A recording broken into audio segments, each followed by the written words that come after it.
A radiação, sem dúvida, é uma das ferramentas mais poderosas da medicina. Ela ajuda a combater o câncer, permite enxergar dentro do nosso corpo. Mas o que acontece exatamente quando essa energia invisível encontra a unidade mais básica da vida, a nossa célula? É essa batalha invisível que a gente vai desvendar agora. Nossa análise vai ser como uma história em 5 atos. Primeiro a gente vai ver o ataque inicial da radiação. Depois, vamos ouvir o alarme que toca dentro da célula. Em seguida, vamos entender a decisão de vida ou morte que ela precisa tomar. Ver como o perigo se espalha e, por fim, como tudo isso impacta os tratamentos médicos que temos hoje. Então, vamos lá. Tudo começa com uma colisão. De um lado, radiação com altíssima energia. Do outro, a máquina super delicada e complexa que é uma célula humana.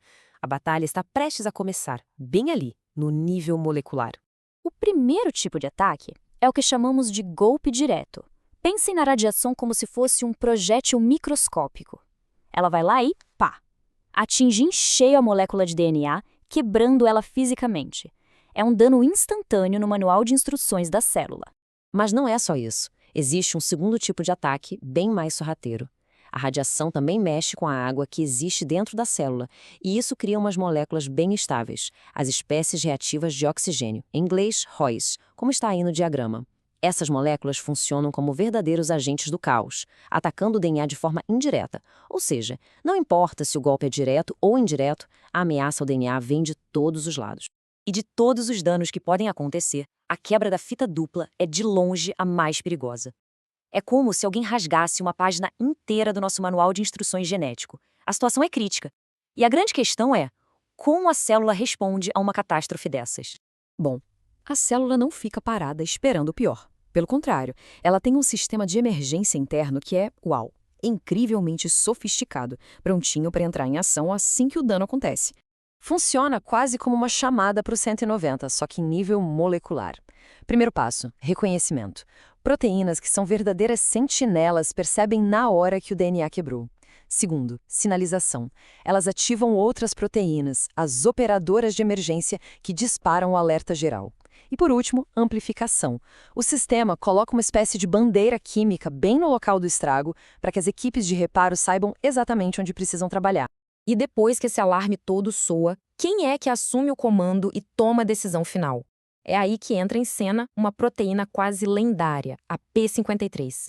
Ela é conhecida como a guardiã do genoma e é ela quem vai avaliar a gravidade da situação e decidir o que fazer com a célula.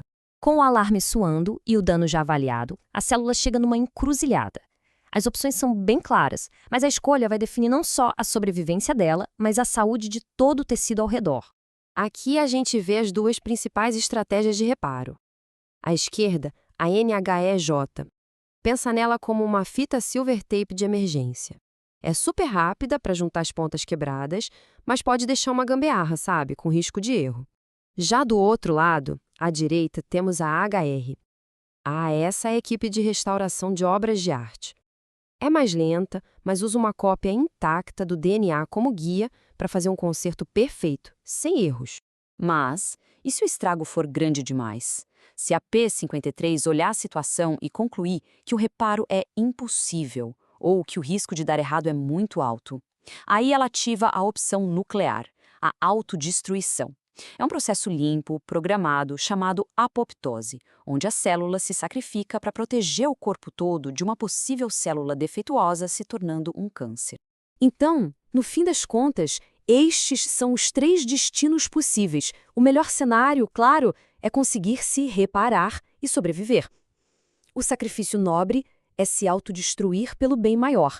E o caminho mais perigoso é sobreviver com erros, que é o que pode, infelizmente, abrir a porta para o desenvolvimento de um câncer. Mas a história não acaba com uma única célula. O que acontece depois da radiação desencadeia uma reação em cadeia que se espalha para as células vizinhas. Uma crise individual via um alerta para toda a comunidade celular. Isto aqui ilustra o fascinante efeito espectador. A célula lá no topo sofreu o dano direto da radiação, só que ela não sofre em silêncio. Ela começa a liberar sinais químicos de perigo que se espalham e afetam as células vizinhas. E essas vizinhas, mesmo sem terem sido atingidas, reagem à ameaça. É uma verdadeira defesa coletiva. E essa comunicação acontece de várias formas, viu? Pode ser por contato físico direto, através de moléculas de alarme que são liberadas no ambiente, ou até mesmo chamando o sistema imunológico local para vir investigar a área. É uma rede de comunicação super sofisticada para defender o tecido.